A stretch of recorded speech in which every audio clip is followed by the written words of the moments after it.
굿모닝 YTN 3부 이어갑니다.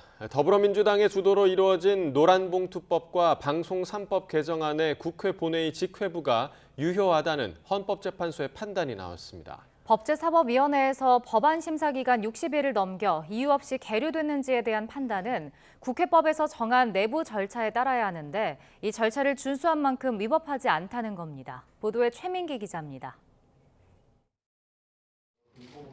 노동자에 대한 기업의 무분별한 손해배상 청구를 제한하는 이른바 노란봉투법은 여야의 극명한 입장차로 본회의 직전 관문인 법제사법위원회 문턱을 넘지 못했습니다.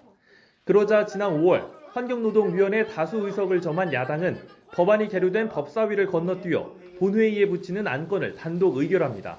노동조합 및 노동관계조정법 일부 개정 법률안에 대한 본회의 부의 요구의 건은 가결되었음을 선포합니다. 법안이 법사위에 이유 없이 60일 이상 계류하면 소관 상임위 제적위원 5분의 3 이상 찬성으로 본회의에 직회부할 수 있다는 국회법 86조를 근거로 한 조치였습니다. 이보다 앞서 공영방송의 지배구조를 바꾸는 방송 3법 개정안을 본회의에 직회부하는 안건도 국회 과방위에서 민주당 주도로 의결됐습니다. 방송법 일부 개정 법률안 대안에 대한 본회의 부의 요구의 건은 가결됐음을 선포합니다. 이에 국민의힘 법사위 소속 위원들은 법사위에서 법안 심사가 정상적으로 진행 중이었던 만큼 이유 없이 계류됐던 게 아니라며 국회 과방위원장과 환노위원장을 상대로 각각 권한쟁의 심판을 청구했습니다. 헌법재판소는 그러나 이 같은 주장을 모두 받아들이지 않았습니다. 헌재는 사건 쟁점이 된 심사 지연의 이유가 없는지에 대한 판단은 표결 등 내부 절차를 통해 국회가 자율적으로 하도록 제도가 설계됐다고 봤습니다. 이유를 실체적으로 판단하더라도 법사위가 체계작구 심사 권한을 벗어나는 정책적 심사 등을 한 것으로 보여 그 사유가 불가피하지 않았다고 판단했습니다. 헌법적 원칙이 현저히 훼손되었다는 등의 특별한 사정이 없는 한 국회 이외의 기관이 그 판단에 개입하는 것은 가급적 자제하는 것이 바람직합니다. 그러나 재판관 4명은 사안의 개별 사정을 고려해야 한다고 강조하며 과방위 사안의 경우 법사위에서 계속 심사를 할 필요성도 있었고 일부 위원 퇴장이라는 심사 지연의 합리적 사유도 인정되는 만큼 법률 심의권 침해가 인정된다며 엇갈린 의견을 냈습니다. 다만 헌재는 두 법안의 본회의 직회부를 무효로 해달라는 국민의힘 청구는 전원 일치 의견으로 모두 기각했습니다. YTN 최민기입니다. 여야는 이에 대해 상반된 반응을 내놨습니다. 국민의힘은 헌법재판소의 기울어진 운동장을 다시 한번 확인할 수 있었다며 실망감을 드러냈고 민주당은 적법성이 확인됐다며 다음 달 노란봉투법과 방송 3법을 조속히 처리하겠다고 밝혔습니다. 직접 들어보겠습니다. 헌법재판소의 기울어진 운동장을 다시 한번 확인할 수 있는 그런 신망스러운 판결이라고 생각합니다. 인적 구성이 이번 결정에 영향을 미친 거 아닌가 하는 그런. 입법 절차에 조금의 위법성도 없다는 것이 확인되었습니다. 국민의힘은 헌법재판소에 내린 결정에 따라 적법한 입법 절차에 동참해 주십시오. 이뇨한 위원장이 이끄는 국민의힘 혁신위원회가 당 쇄신을 주도할 위원 12명의 인선을 끝내고 본격적인 활동에 들어갑니다. 인 위원장을 제외하고 모두 12명으로 서울 재선 의원인 박성중 의원과 김경진 서울 동대문을 당협위원장, 오신환 광진을 당협위원장 등이 포함됐습니다. 여성과 청년 등이 다수 포함됐지만 이목이 쏠렸던 비윤계는 명단에 없었는데요. 이러한 지적에 인 위원장은 쓴소리는 자신이 하겠다고 답했습니다. 직접 들어보겠습니다. 우선 실력으로 능력 있는 사람을 뽑았어요. 그 분들을 모으다 보니까 아주 만족스럽게 지역 안배가 된 거예요. 제가 쓴소리 많이 할 겁니다. 그거 걱정하지 마세요. 네, 혁신위원 인선을 끝내고 본격 가동에 들어간 국민의힘 혁신위원회가 오늘 첫 회의를 열고 향후 활동 계획을 논의합니다. 이뇨한 위원장이 이끄는 국민과 함께 혁신위원회는 오늘 오후 2시 반부터 국민의힘 중앙당사에서 첫 전체 회의를 진행합니다. 연말까지 60일을 활동기한으로 정한 혁신위는 통합과 희생을 강조하며 광주 5.18 민주묘역 참배와 이명박, 박근혜 전 대통령 예방 일정 등을 예고했습니다. 더불어민주당 이재명 대표가 현재 공석인 지명직 최고위원과 후임 정책위의장 인선을 오늘 발표할지 주목됩니다. 이 대표는 오늘 오전 최고위원회에 참석할 예정으로 최근 당내 의견을 들으며 두 당직 인선 대상을 고심해 왔습니다. 지역 안배 차원에서 현재 지도부에는 없는 호남과 충청 출신 등이 인선 대상으로 거론되고 있습니다. 지명직 최고위원 자리는 지난달 25일 이 대표 체포동의안 가결 사태로 비이재명계 송갑석 의원이 사퇴해 공석이고 김민석 전 정책위의장은 지난달 말 원내대표 경선에 출마하며 사의를 표했습니다. 유명 배우 이성균 씨와 인기 가수 지드래곤 권지용 씨의 마약 투약 의혹을 수사하는 경찰이 마약 공급 혐의로 의사를 추가 입건했습니다. 이 씨와 권 씨에 대해선 조만간 소환 통보가 이루어질 것으로 전망되는데 이들에 대한 신병 확보에 나설지 주목됩니다. 김태원 기자입니다. 배우 이성균 씨와 가수 권지용 씨 등이 연루된 마약 투약 사건에서 가장 먼저 구속된 서울 역삼동 유흥주점 실장이 입을 열었습니다. 마약 공급책으로 의사 A 씨를 지목한 겁니다.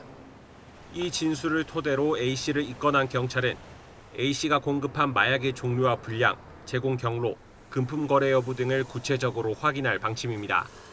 마약 공급책이 A 씨 말고도 더 있을 가능성 역시 배제하지 않고 있습니다. 의사 A 씨가 입건되며 이번 사건과 관련해 경찰 수사 선상에 오른 사람도 10명으로 늘었습니다.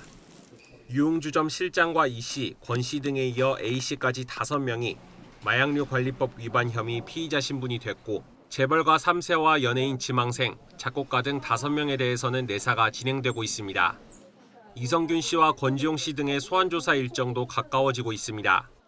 경찰은 조만간 이 씨와 권 씨 등을 불러 투약한 마약 종류와 투약 횟수, 입수 경위 등을 조사할 계획입니다. 일단은 이들이 국내에 체류하는 것으로 확인한 가운데 출국 금지도 검토할 예정입니다. 또 조사에서 어떤 혐의가 드러나느냐에 따라 구속영장 신청 가능성도 열어뒀습니다. 경찰은 다만 유명 아이돌 가수가 수사 대상에 포함됐다는 소문이 인터넷 커뮤니티나 SNS에서 퍼지는 것과 관련해서는 사실이 아니라고 선을 그었습니다. YTN 김태원입니다. 전 펜싱 국가대표 남현희 씨와 결혼 예정이라고 밝힌 뒤 전과 논란에 휩싸인 전청조 씨가 또 다른 사기 혐의로 입건됐습니다. 서울 송파경찰서는 어제 전 씨가 앱 개발 투자 명목으로 2천만 원을 가로챘다는 고소장을 접수한 뒤 수사에 착수했습니다. 서울 강서구의회 김민석 의원이 전 씨를 사기와 사기 미수 혐의로 고발한 지 하루 만입니다. 앞서 전 씨는 언론 등을 통해 남현희 씨와 결혼 예정이라고 발표했다가 여러 사기 전과가 있었다는 사실이 드러났습니다. 전 씨는 이별을 통보받자 남 씨의 가족이 사는 집을 찾아가는 등 스토킹한 혐의로 어제 경찰에 체포됐다가 풀려났습니다. 어제 오후 경기 북부와 충북 등 전국 곳곳에서 굵은 우박이 쏟아지며 차량이 파손되는 등 피해가 있었습니다. 전남 영암에서는 달리던 버스가 전신줄을 들이받아 6명이 다치는 사고도 났습니다. 김다연 기자입니다. 굵은 우박이 요란한 소리를 내며 쏟아집니다. 도로는 불과 몇 분 만에 한겨울처럼 새하얗게 변했습니다. 운전자들은 쉴 새 없이 와이퍼를 작동시켜보지만 세차게 내리는 우박을 감당할 길이 없습니다. 어제 오후부터 경기 북부와 충북 등 전국 곳곳에서 돌풍과 번개를 동반한 우박이 쏟아졌습니다. 작은 구슬만한 것부터 대추 혹은 탁구공만한 것까지 크기도 제각각입니다. 아니, 떨어지는데 전쟁 난 것처럼 무슨 쉴 새 없이 계속 따다다다닥 이렇게 떨어져가지고 손 내밀어 봤는데 너무 따가웠어요. 야외 주차된 차량이 파손되기도 했습니다. 차 상태를 확인하려고 이제 밖으로 나가서 보니까 차 유리 쪽이 위쪽에 선바이저가 양쪽으로 다 깨져 있더라고요. 버스 한 대가 귀퉁이가 찌그러진 채 고랑에 빠졌습니다. 어제 저녁 6시쯤 전남 영암군 신북면 도로에서 달리던 버스가 전신줄을 들이받은 겁니다. 버스에는 고구마 수확 작업을 마치고 집으로 돌아가던 작업자들이 타고 있었는데 이 사고로 70대 여성 등 6명이 다쳐 병원으로 옮겨졌습니다.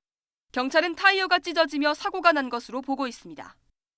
비슷한 시각 부산 영도구 대교동에서는 50대 여성이 하수구에 빠지는 사고가 났습니다. 여성은 갈비뼈 통증을 호소하며 병원으로 옮겨졌습니다. 구청은 정확한 사고 경위를 파악하는 한편 시설물 점검을 진행할 예정입니다. YTN 김다현입니다.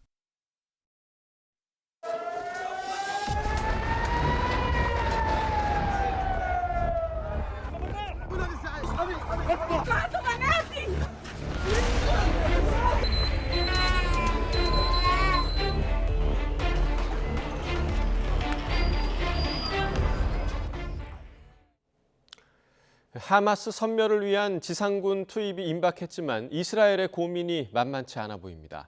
헤즈볼라는 물론 이란까지 노골적으로 참전 의사를 밝히는 가운데 가자 지구의 인도적 위기에 대한 국제사회 여론도 악화하고 있습니다. 보도에 이상순 기자입니다.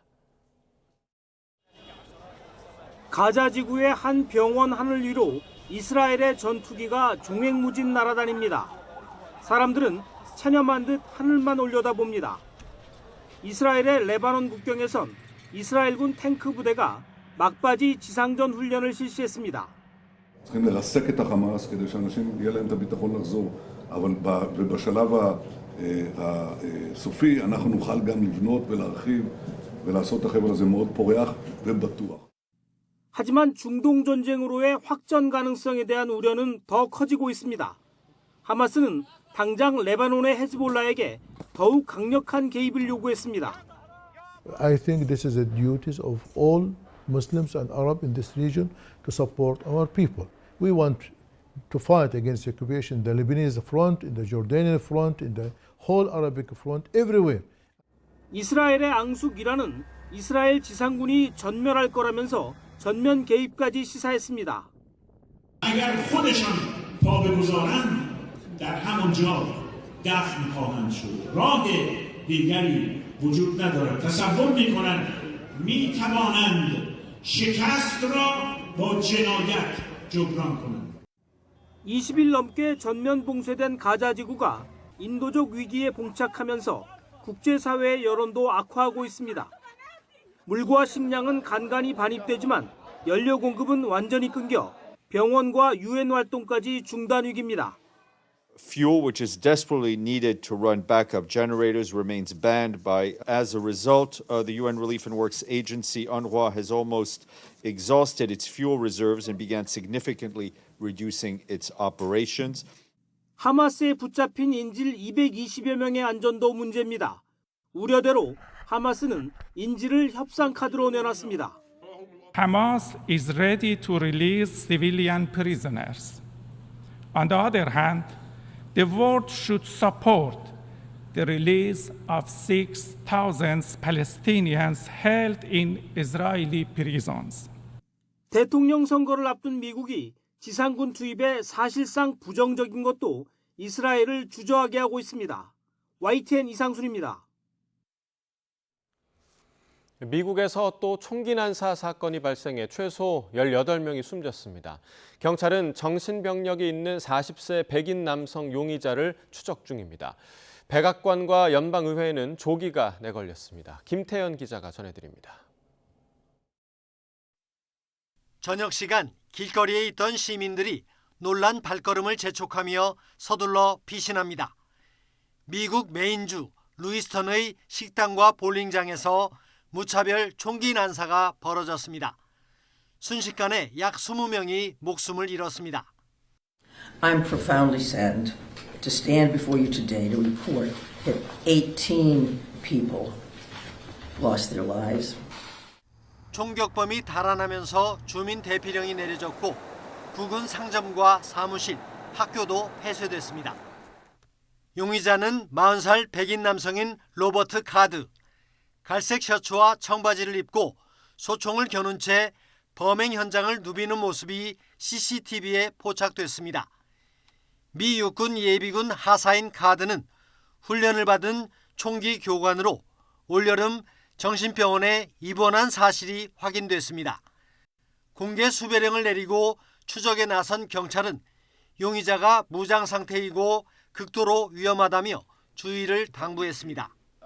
He should be considered armed and dangerous. Based on our investigation, we believe this is someone that should not be approached. 희생자를 추모하기 위해 미국 백악관과 연방의회 의사당에는 조기가 내걸렸습니다. 조 바이든 대통령은 공격용 소총과 대용량 탄창 판매를 금지해 줄 것을 거듭 의회에 요청했습니다. 성명을 내고 공화당 의원들이 미국 국민을 보호하는 의무를 다할 것을 촉구했습니다.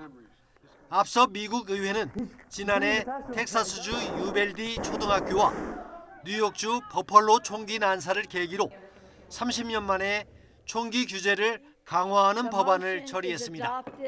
그러나 이 법안에는 공격용 소총과 대용량 탄창 금지 내용은 빠졌습니다. YTN 김태현입니다.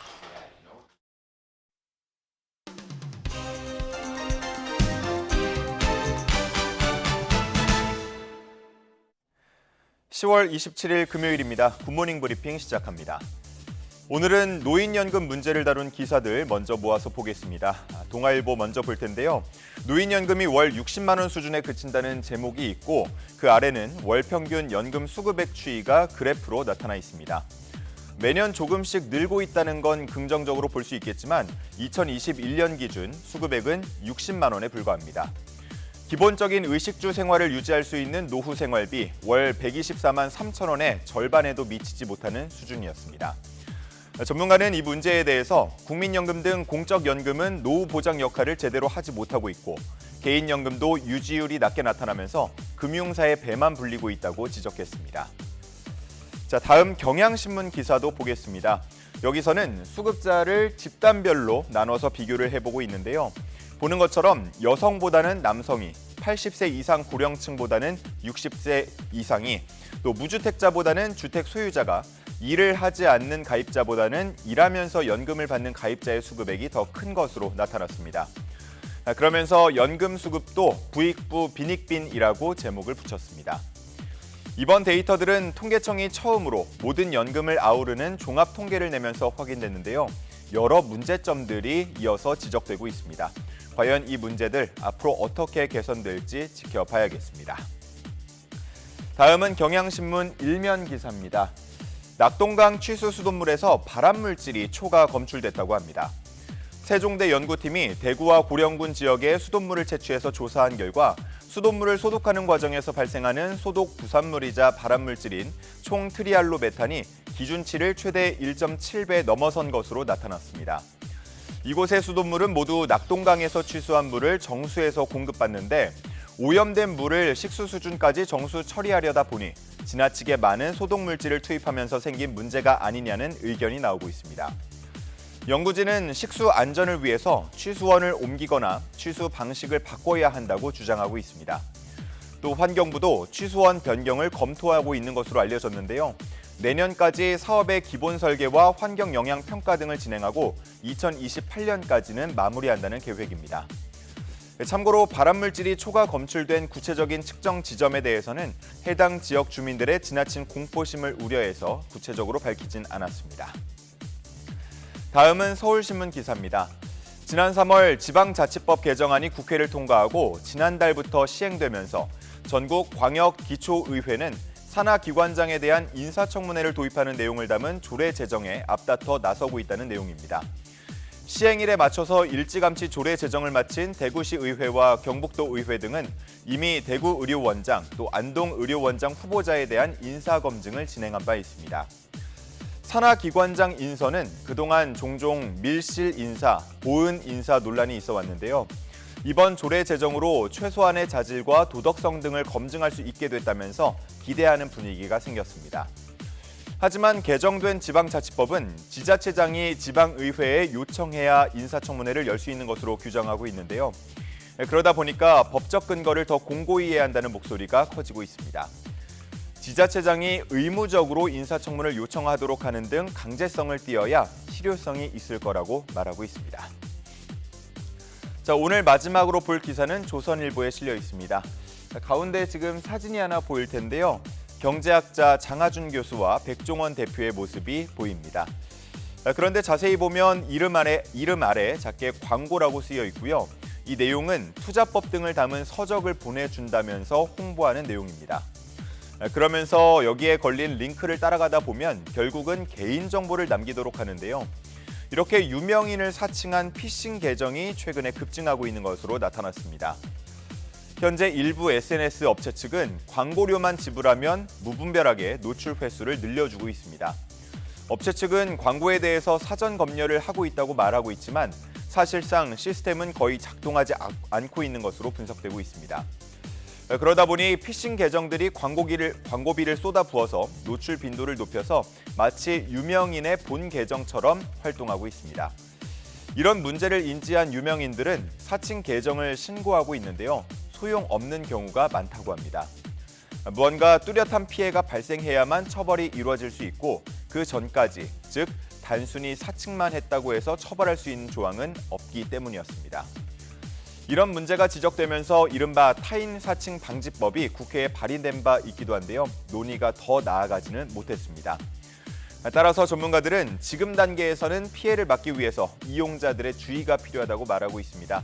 무료로 책이나 돈이 되는 정보를 나눠준다고 하면 일단 의심해야 하고 특히나 개인정보를 입력하라는 요구에는 응하지 않는 것이 좋다고 말하고 있습니다. 10월 27일 아침 신문 살펴봤습니다. 지금까지 굿모닝 브리핑이었습니다.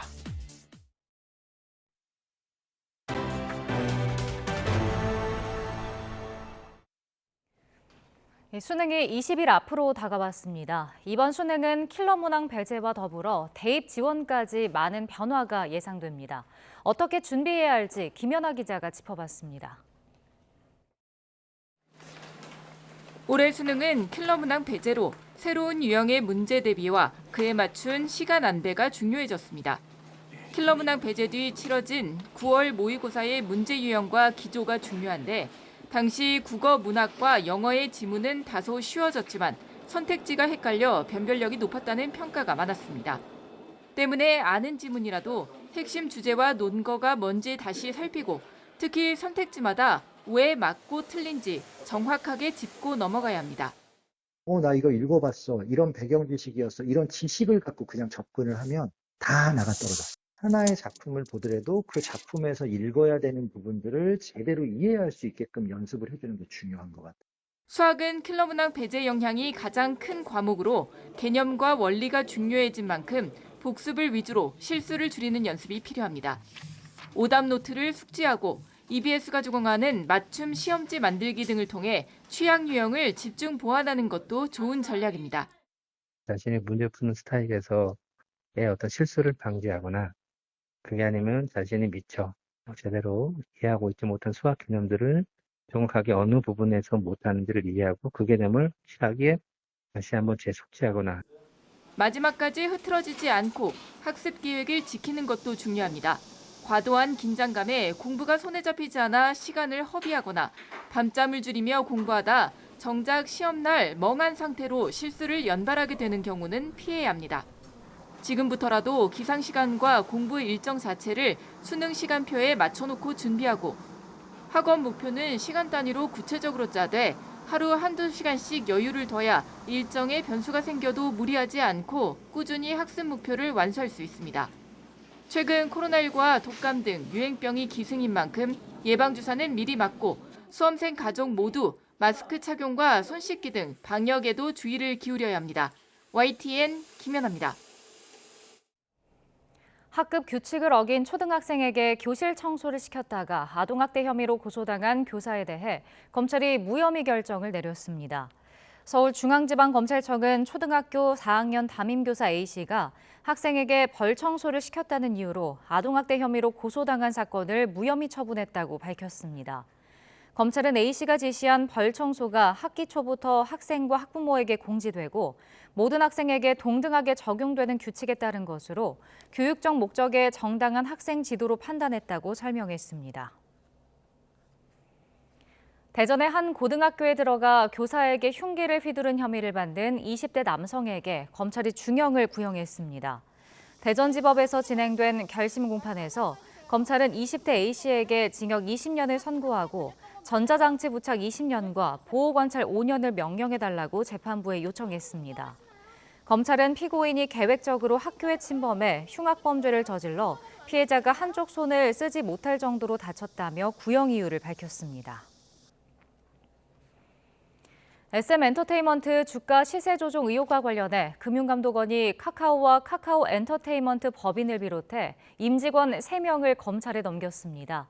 앞서 공개 소환됐던 창업자 김범수 미래이니셔티브 센터장은 일단 빠졌습니다. 보도에 엄윤주 기자입니다.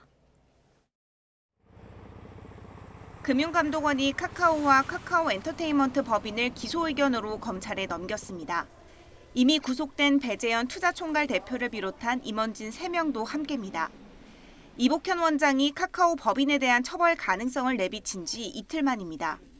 이들은 SM엔터테인먼트 경영권 인수경쟁 당시 경쟁사인 하이브의 공개 매수를 방해할 목적으로 사모펀드 운용사와 공모해 2,400억 원을 투입해 SM 주가를 의도적으로 끌어올렸다는 혐의를 받고 있습니다.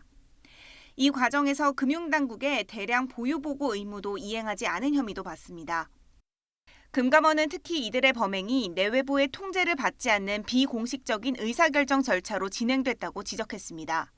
그러면서 두 법인이 위반 행위 방지를 위한 내부 통제를 전혀 하지 않았다고 꼬집었습니다. 다만 이번 송치 대상에는 창업자 김범수 미래이니셔티브 센터장은 빠졌습니다. 주가 조작 혐의 인정하십니까? 카카오가 상사회비 최대 위기라는 말이 나오고 있는데 관련해서 한 말씀 부탁드립니다. 한 말씀 해주시죠. 정실 조사에 임하겠습니다. 이와 관련해 금감원은 나머지 피의자에 대한 공모 정황이 확인되면 신속하게 수사해 추가 송치할 계획이라고 설명했습니다. 내부적으로 김 센터장에 대한 추가 소환 가능성도 검토되는 가운데 향후 신변 처리 방향과 함께 검찰 수사에 관심이 쏠리고 있습니다. YTN 엄은주입니다.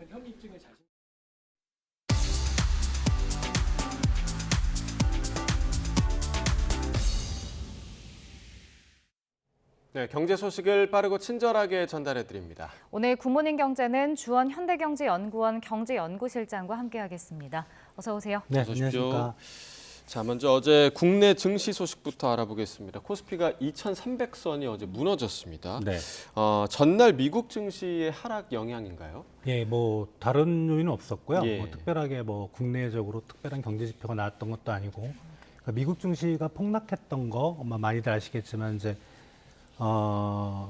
주요 이제 그 테크 기업들의 주가가 떨어지는 이제 그런 영향이 우리나라, 그러니까 미국으로 치면 나스닥 쪽에서 좀 많이 떨어졌거든요. 예. 우리나라 증시에 많이 영향을 미쳤고, 뭐 2,300선을 그 심리적인 좀 지지선으로 봤었는데 그게 이제 무너졌고 환율도 많이 올라갔죠. 예, 환율도 이제 한 4원 50점 정도 올라서 1,358원 50점까지 올라가는. 예. 그리고 국내 증시가 상당히 좀 충격을 받았고요. 그리고 미국 쪽 요인도 있는데 좀 그 전문가들마다 시각이 좀 갈리긴 하는데, 반도체하고 2차 전지주에 대해서 특히 이제 반도체는 뭐 그렇다고 하더라도 2차 전지, 특히 이제 배터리 쪽에 대해서 약간 좀 앞으로 시황이 좀 안 좋아지는 게 아닌가, 이런 시장의 전망들이 그러니까 뭐 우리 배터리 관련주들 있잖아요. 예.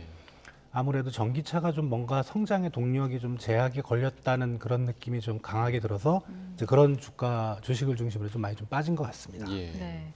그리고 이제 미국의 3분기 GDP 경제 성장률이 발표가 됐습니다. 보니까 무려 4.9%의 성장률을 기록하면서 이제 시장 예상치를 크게 웃돌았거든요. 이렇게 크게 오른 이유가 있을까요? 일단은 기여도를 보니까 이제 그 전체 미국 경제 성장의 한 55%가 이제 개인 소비입니다. 민간 소비가 차지했고요. 네. 민간 소비가 좀 좋았던 이유, 3분기라 그러면 이제 7, 8월 여름철이 들어갔는데 여름철에 미국 소비자들이 좀 그 지갑을 많이 열었다고 해요. 뭐 여러 이벤트들도 있고. 근데 우리가 상식적으로 생각이 좀 이해가 안 가는 게 이렇게 고금리에 예. 과연 그 이 정도 4.9%는 사실 저게 이제 미국의 평균적인 경제 성장률이 그 앞에 보시면 알겠지만 2%대 초반 정도거든요. 그러니까 너무 높은 거예요. 예. 뭐 3%대 이상만 돼도 높다고 할 수 있는데 거의 5% 가까이니까 높은 건데, 미국 개인들이 소비를 해서 저렇게 성장률을 높일 수 있을까라는 의문이 있긴 한데, 이게 논리는 그런 거죠. 이제 미국 개인들이 코로나 때 저축을 좀 많이 한 거죠. 예.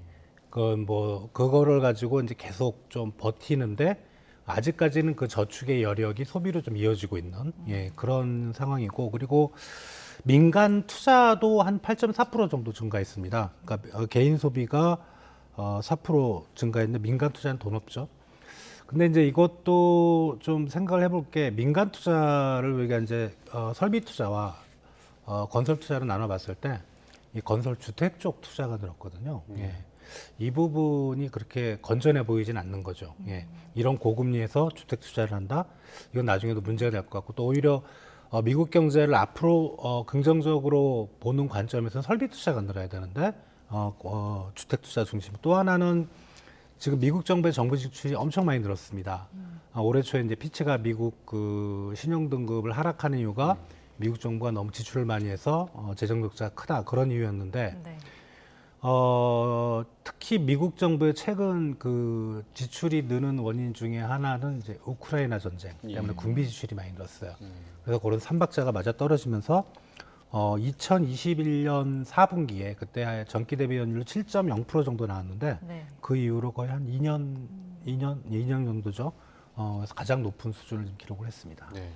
이렇게 그 경제 성장률이 뭐 수치로 보면 이례적이긴 하지만 이렇게 높게 나오면 오히려 긴축 기조가 이어지는 거에 대한 그런 지지의 목소리가 더 높아질 수 있을 것 같은데. 예, 맞습니다. 미국 경기가 좀 오히려 침체해야 하는 게 긴축 기조를 좀 마무리하는 그런 요인이 될 수 있지 않을까 생각이 드는데요. 이제 시장에서 난감한 상황이죠. 네, 예를 들어 그렇죠. 이제 미국 경제 성장률이 높아진다는 거는 미국 기업들의 실적이 좋아질 가능성이 있고, 그럼 이제 주가가 올라가야 되는데, 사실은 최근에 미국 경제 지표가 뭐 꼭 3분기 GDP 아니더라도 계속 호조를 보였는데 주가가 좀 지지부진한 거는 이게 이제 좀 아주 이례적인 상황인 거죠. 경제가 좋으면 그동안에 미국 연준이 금리를 빠르게 올렸던 거에 명분이 서는 거고, 또 나아가서는 경제가 아직까지 좋네, 그렇게 금리를 많이 올렸어도 그러면 금리를 더 올릴 가능성이 있는 거죠.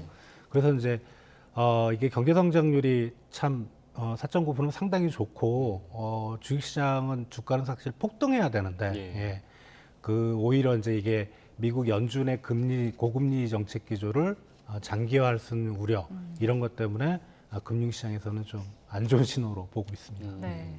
그럼 이제 4분기 같은 경우나 그 이후에 미국 경제는 어떻게 저희가 예상해 볼 수 있을까요? 이게 이제 그 IB들, 그러니까 우리가 흔히 얘기하는 투자은행들, 미국의 글로벌 투자은행들이 이제 몇십 개 그 전망을 해요. 분기별로 미국 경제 성장을 전망을 하는데, 그게 이제 거의 뭐 한 달에 한 번씩은 바뀌는데, 예를 들어 6개월 전에는 지금 3분기 경제 성장률 미국 지금 4.9% 나왔지만 마이너스로 전망을 했었어요.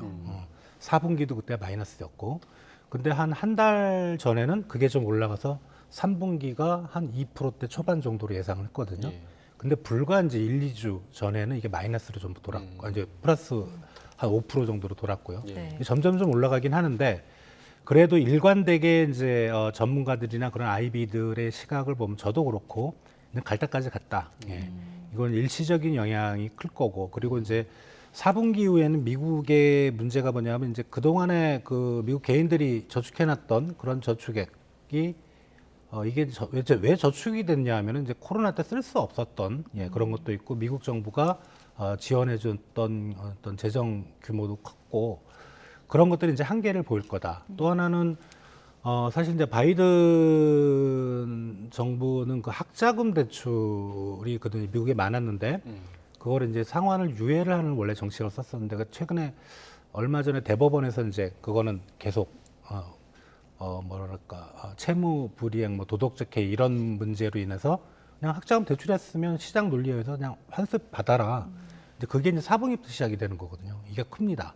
그런 요인들을 생각을 해보면 4분기부터는 미국 경제 성장률은 많이 떨어지지 않을까. 그래서 지금 나오는 얘기는 4분기에 한 0%대, 그러니까 0.0에서 0.9 정도가 0%대인데 마이너스까지는 안 나올 거고, 그게 내년 1분기, 2분기까지는 0%대가 나올 거라는 시각들이 지금 많이 높습니다.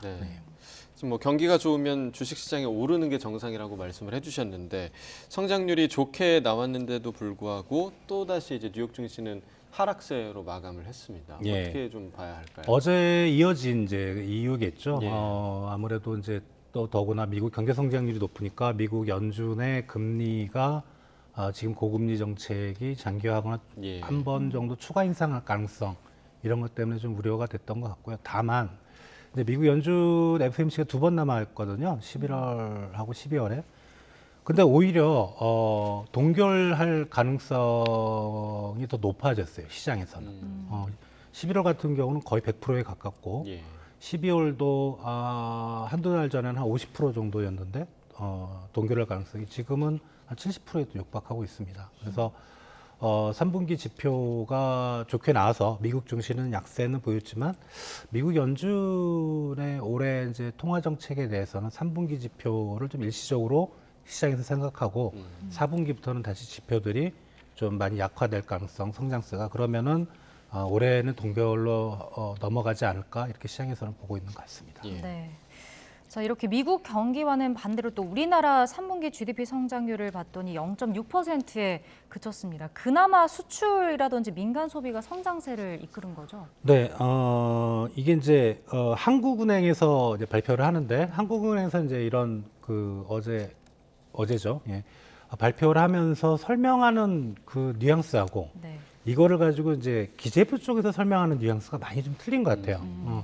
한국은행에서는 0.6%를 얘기를 하면서 이제 수출 얘기를 좀 많이 했고요. 근데 민간 소비 부문별로 보면 이제 우리가 경제 성장률은 크게 세 가지 요인인데 소비, 그다음에 투자, 수출인데 민간 소비가 전기 대비로 0.3% 플러스가 나왔거든요. 그러니까 2분기에 마이너스 0.1이었는데 이 민간 소비 0.3을 좋게 보느냐 안 보느냐. 일단 저는 개인적으로 이건 좋은 게 아니거든요. 왜냐하면 전기 대비이기 때문에 2분기에 마이너스가 나왔으면 3분기 민간 소비가 최소한 0.5 이상은 나와줘야 됩니다. 그러니까 민간 소비가 좋았던 건 절대 아니고 건설 투자가 일부 좀 반등이 있었고 수출이 좀 좋았던 것 같아요. 생각보다. 그게 아마 아직 뭐 우리가 10월 달 수출 통계는 못 받아봤지만 물량 자체로는 조금씩 늘고 있는 게 아닌가. 그나마 좀 괜찮을 걸로 앞으로는 보이는데 문제는 이제 정부가 목표로 하는 1.4% 연간 이게 달성 가능하려면 4분기에 0.7 나와야 되거든요. 예. 근데 민간 소비가 전체 GDP의 절반을 차지하기 때문에 민간 소비가 3분기에 나온 이 정도 속도로 가면 수출이 아무리 올라와도 4분기에 0.7이 나올 수가 없습니다. 그러니까 관건은 지금 민간 소비, 특히 이제 최근에 우리 소비자 심리 지수를 보면 한 3개월 연속 계속 떨어지고 있거든요. 이 민간 소비가 얼마나 받쳐주느냐, GDP의 절반을 차지하는 그게 이제 우리 연간 1.4%를 달성할 수 있느냐 없느냐의 핵심일 거로 생각이 됩니다. 네, 그러면 그 실장님의 1.4% 달성을 좀 부정적으로 보시는 건가요? 어떻게 보세요? 아직 이제 4분기 10월 첫 달이기 때문에 11월, 12월에 연말 효과가 어느 정도일지를 좀 생각을 해봐야 될 것 같거든요. 다만 이제 최근에 저희들이 좀 마이크로 지표를 보는 거는 물동량 국내만 봐도 조금씩 좀 느는 느낌은 있어요. 다만 이제 4분기라 그러면 10월은 이제 거의 다 갔다고 치면 11월과 11월의 상황을 아직 모르기 때문에 그때를 좀 봐야 될 거로 생각이 됩니다. 네. 그 국내 기업들 3분기 실적도 발표가 됐습니다. 먼저 SK 하이닉스부터 보면 적자 폭을 크게 줄이면서 이제 반도체 경기 회복에 기대감이 높아지고 있는 것 같더라고요. 다행으로 생각은 되고요. 특히 이제 전사 전체적으로 보면 적자지만 마이너스 한 1조 8천억 정도 되지만 사업부별로 좀 끊어보면 디램 부분은 흑자로 돌아섰다 그러네요. 상당히 중요한 포인트고. 다만 이제 삼성전자도 이제 실적이 좀 구체적으로 나오면은 좀 비교를 해봐야 되겠는데 지금 느낌은 하이닉스가 먼저 흑자로 좀 전환될 것 같아요. 그러니까 하이닉스의 그 전략이 좀 차이가 났던 게 삼성전자보다는 좀 고부가 가치 고기술 쪽의 반도체, 뭐 AI 반도체라든가 이런 쪽으로 좀 사업 비중을 높였던 것 같고 그게 유효했던 걸로 생각은 되고요. 상당히 좀 고무적이라고 좀 생각은 됩니다. 그래서 반도체 업황에 대한 개선 기대는 분명히 있는데 그 앞으로 우리나라 이제 반도체 업황을 어떻게 전망을 할 거냐 이게 문제인 것 같은데 지금 좀 더 우리가 분석은 해봐야 되겠지만 그 디램 부분 SK 하이닉스의 적자가 흑자로 개선된 거는 반도체 가격이 올라서 그런 거거든요. 물량보다는. 근데 반도체 가격이 오르는 걸 가지고 시장에서는 그게 이제 상황이 좋아진다 이렇게 해석을 하는데 그게 절대 아니고 수요는 거의 불변인 것 같은데 제가 보기에는 이게 감산을 했잖아요. 네. 공급이 줄이는 거죠. 예. 그러면 가격은 올라가게 돼 있습니다. 그 감산 효과 때문에 어떻게 보면 흑자로 전환됐을 가능성이 좀 더 높다고 생각이 되고 그게 이제 물량, 시장 수요 쪽에서 같이 올라와 주는 상황은 일단 올해는 아닐 것 같아요. 올해는 아니고 이제 내년 상반기 언제쯤에는 좀 터닝을 할 텐데 조금 과거에도 보면 반도체 사이클에서 그렇게 시장 수요가 올라오는 시간은 상당히 시장 예측보다는 더 지연됐었습니다. 그러니까 그런 걸 생각할 때 정말 운이 없으면 내년 여름을 넘길 수도 있고 예, 그런 상황인 걸 보입니다. 네, 그럼 감산 효과, 그러니까 가격이 오르는 그 효과는 이제 벌써부터 나타났다고 생각하는 그렇죠. 예, 건가요? 공급이 줄니까 당연히 가격은 네. 오릅니다. 네, 그렇습니다. 그러니까 수요 자체는 내년 정도로 예상을 예, 하신다. 그렇습니다. 알겠습니다. 근데 이제 우리 반도체가 성적이 좋지 않을 때 그래도 자동차 부문에서는 그걸 지지를 좀 해줬거든요. 예. 현대차가 3분기 기준 역대 최대 수준의 영업 실적을 기록을 했습니다. 계속 좀 순풍을 이어가고 있는 것 같아요. 예, 그러니까 우리 자동차 주력 시장은 중국 시장은 일단 아니고요. 반도체 업황이 나쁜 건 사실 우리 메모리 반도체 한 50% 이상이 중국으로 가기 때문인데 자동차는 중국하고는 별로 상관이 없고 네. 주력 시장이 이제 미국, 유럽, 인도 정도고 특히 이제 북미 쪽입니다. 예. 근데 우리 이제 앞에서 말씀드렸던 미국 경제가 되게 좋잖아요. 예, 그럼 자동차가 잘 팔리겠죠. 그럼 우리 자동차만 우리 자동차 회사들만 실적이 좋은 건 아니겠죠. 예, 다른 나라 미국에 수출한 자동차도 좋은데 최근에 자동차 물량 지표를 보면 수출 물량이 사실은 조금씩 줄고 있어요. 이게 미국 경제가 3분기는 좋았지만 앞으로 미국 경제가 나빠질 거라는 게 아마 여기서 나타나는 것 같아요. 네. 그렇다면 3분기 실적은 좋았지만 이제 4분기에 뭐 시장에서 예측한 대로 미국이 올해 4분기 내년 상반기까지 0%대 뭐 많이 가면 1%대 초반 정도 성장률이라면 자동차 실적은 이제부터는 이제 피크를 치고 내려가는 부분이 아닐까 예, 그렇게 생각이 됩니다. 알겠습니다.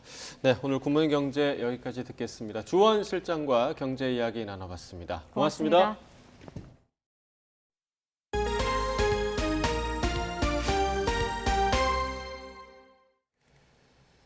경기 화성시가 신규 직원 숙소로 임차한 빌라가 수원 전세 사기 핵심 인물인 정모 씨가 대표로 있는 법인 소유인 것으로 파악됐습니다.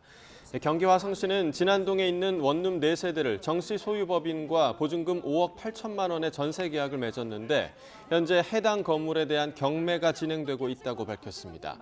이 사실은 해당 건물에 사는 직원이 지난 5일 임의 경매와 채권 매각 실행 예정 통지서를 받으며 알려졌습니다.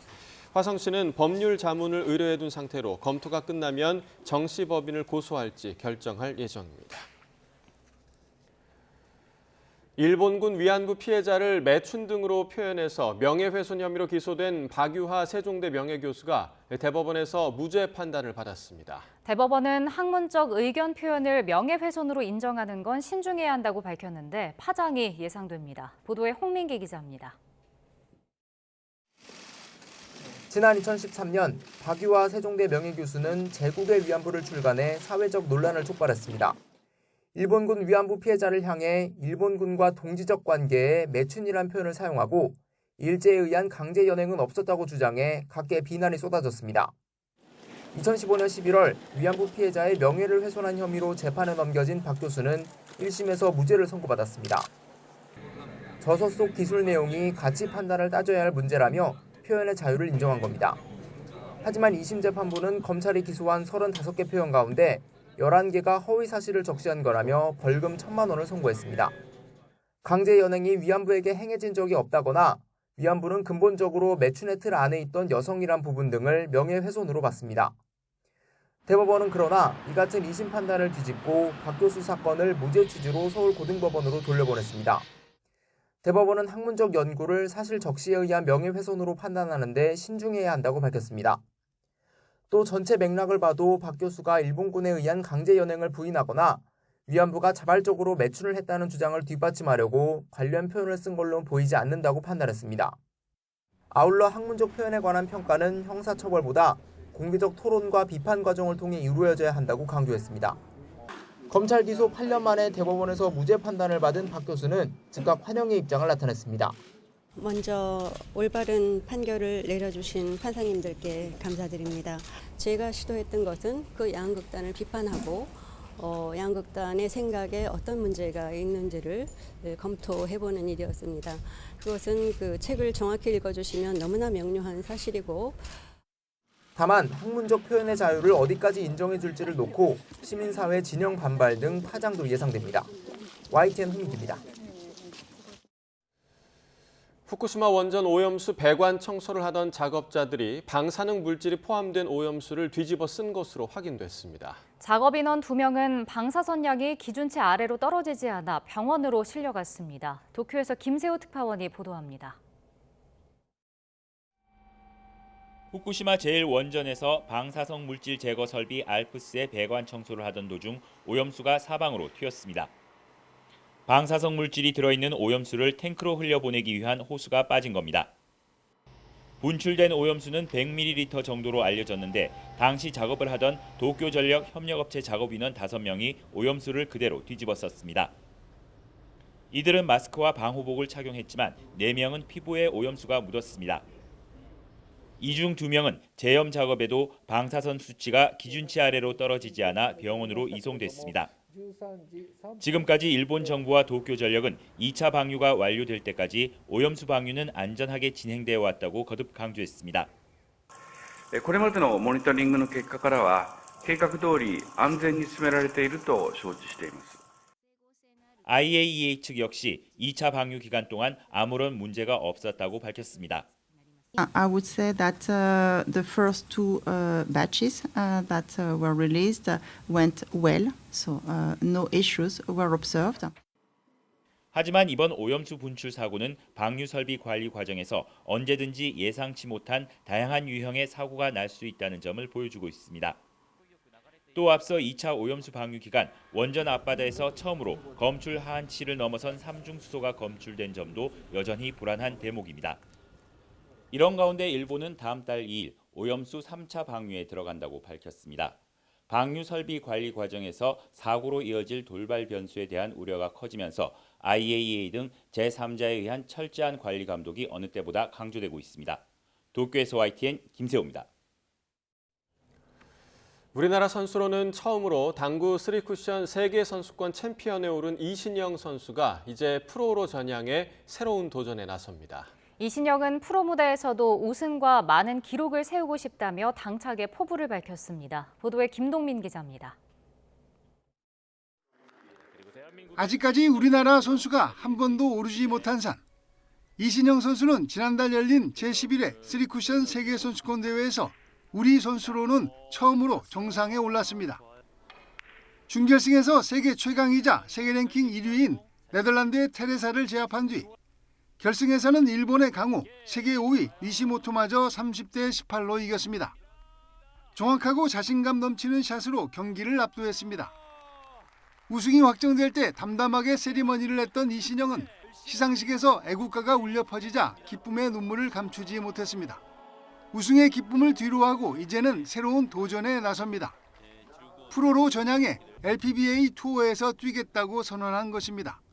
평생의 꿈이었죠. 제 당구 인생 평생의 꿈을 이루고 나서 새로운 도전을 하고 싶어가지고 이 LPBA 무대에 LPB 무대에 서게 됐어요. 이신영은 킨텍스에서 열린 LPBA 챔피언십 결승전 경기를 관중석에서 지켜보며 프로 무대를 준비했습니다. 목표도 우승 이상이었습니다. 최다 우승이라든지 어떤 그런 기록들, 에버라든지 김가영 선수가 퍼펙트 큐를 이제 했으니까 그런 부분들이라든지 그런 게 목표가 있어야지만 열심히 할 수 있잖아요. 아마추어가 오를 수 있는 가장 높은 곳에 오르고 새로운 도전에 나선 이신영. 프로 무대에서 어떤 명승부들을 보여줄 것인지 주목됩니다. YTN 김동민입니다. YTN의 LH 아파트 외벽 철근 누락 연속 단독 보도가 한국기자협회 이달의 기자상을 수상했습니다. 한국기자협회는 LH 아파트 외벽 철근 누락을 보도한 YTN 박정현, 우철이, 박재현 기자에게 제357회 취재 보도 부문 이달의 기자상을 수여했습니다. 기자협회는 YTN 보도가 이른바 순살 아파트 문제를 주차장만이 아니라 주거 동외벽으로까지 확장해 파장을 일으킨 특종이라고 평가했습니다.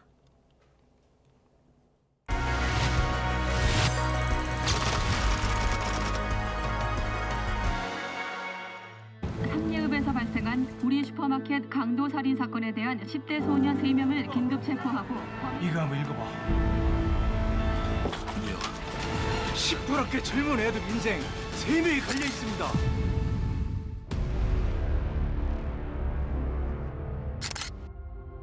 전라북도 완주군 삼례읍에 있는 나라슈퍼에 3인조 강도가 침입했다. 이들은 잠자던 슈퍼 주인을 살해하고 현금과 폐물 등을 훔쳐 달아났다.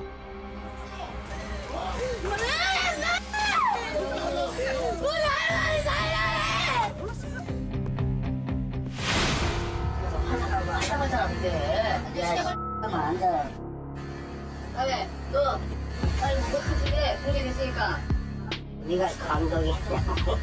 다른 탤런트 여자는 심지어 이들 중 2사람은 지적 장애가 있어 진술서를 구체적으로 쓰기도 어려웠다. 경찰의 강압 수사로 이들은 허위 자백을 했고 징역형을 선고받았다. 얼마 지나지 않아 진범이 붙잡혀 범행을 자백하기도 했지만 검찰은 이를 묵살했다.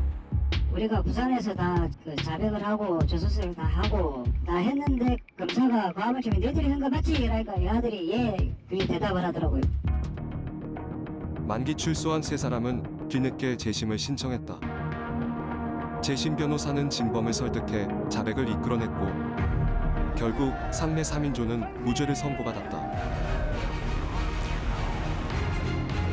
다시는 이런 일 없기를 바라고 모두 행복하게 지내면서 살았으면 좋겠습니다.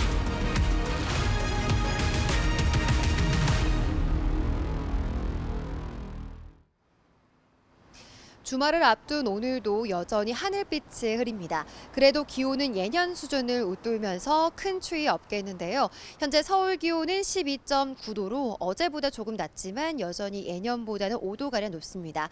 한낮에는 19도까지 오르면서 선선함이 감돌겠는데요. 다만 찬바람이 불 때면 기온은 체감상으로 느껴지는 기온은 이보다 낮을 수 있겠습니다. 겉옷 챙기셔서 체온 조절 잘 해주시기 바랍니다. 오늘 전국적으로 하늘빛이 흐린 가운데 동해안 지역에는 요란한 비 소식이 있습니다. 현재 동풍의 영향을 받는 강원 영동에는 다소 강한 비구름이 발달해 있고요. 시간당 10mm 이상의 장대비가 내리고 있습니다. 오늘 낮까지 영동에 최고 60mm, 그 밖에 강원과 충북 북부, 경북 지방에는 5에서 40mm의 비가 내리겠습니다. 곳에 따라 벼락과 돌풍, 우박이 예상되는 만큼 시설물 관리에 주의해 주시기 바랍니다. 오늘 아침 기온은 어제와 비슷하거나 조금 낮습니다. 현재 서울 12.9도, 대전 12.3도, 광주는 13.7도를 나타내고 있습니다. 낮 기온은 서울과 광주 19도, 부산 22도로 어제보다 1에서 5도 정도 낮겠습니다. 이번 주말에는 전국이 대체로 맑겠고요. 아침에는 쌀쌀하지만 낮에는 선선한 일교차 큰 가을 날씨가 이어지겠습니다. 다만 일요일인 모레까지 동해안 지역에서는 너울성 파도를 주의해 주시기 바랍니다. 밤사이 대기 확산이 원활해지면서 중부지방의 대기질은 양호해졌습니다. 하지만 여전히 경북 지역에서는 초미세먼지 농도가 짙게 나타나고 있고요. 오늘 아침 남부지방을 중심으로 가시거리가 200m 미만의 짙은 안개가 낀 곳이 있습니다. 출근길 교통 안전에 주의해 주시기 바랍니다. 지금까지 YTN 홍나실입니다. 네, 이상으로 금요일 굿모닝 YTN 마칩니다. 잠시 후 뉴스라이더가 방송됩니다. 시청해 주신 여러분 고맙습니다.